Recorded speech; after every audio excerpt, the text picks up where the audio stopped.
ഒരു വർഷത്തിൻ്റെ സായാഹ്നം 2025 ഡിസംബർ 31, ഈ വർഷത്തിൻ്റെ അവസാന ദിനം.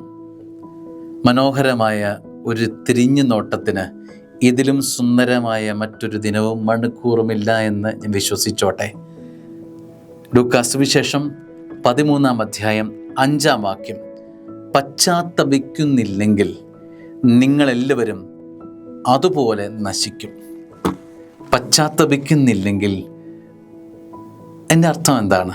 എൻ്റെ പശ്ചാത്താപം, മനസ്സിന് മാറ്റമുണ്ടാവുക എന്ന തിരിഞ്ഞു നോട്ടം നല്ലതാണെന്നർത്ഥം.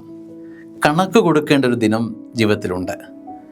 അപ്പോൾ നഷ്ടപ്പെട്ട ഒരുപാട് കൃപകൾ ഈ കഴിഞ്ഞ വർഷം സംഭവിച്ചിട്ടുണ്ടാവാം. ഒരുപാട് ഏറ്റക്കുറച്ചിലുകൾ ജീവിതത്തിലുണ്ടാവാം. സ്വപ്നം കണ്ടതൊക്കെ നേടിയെടുക്കാൻ പറ്റാത്ത അവസ്ഥകൾ ജീവിതത്തിലുണ്ടാകാം. ഒരുപക്ഷെ ലക്ഷ്യം വെച്ചതൊക്കെ കൈമോശം വന്ന ദിനങ്ങൾ ചിലപ്പോൾ അങ്ങനെ വന്നു പോയേക്കാം.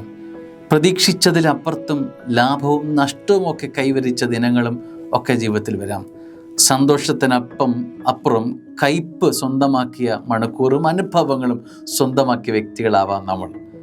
ഒന്ന് ചോദിച്ചു കൊള്ളട്ടെ, ദൈവത്തിനു മുമ്പിൽ നീ സുരക്ഷിതനായി നിൽക്കുന്നില്ലേ?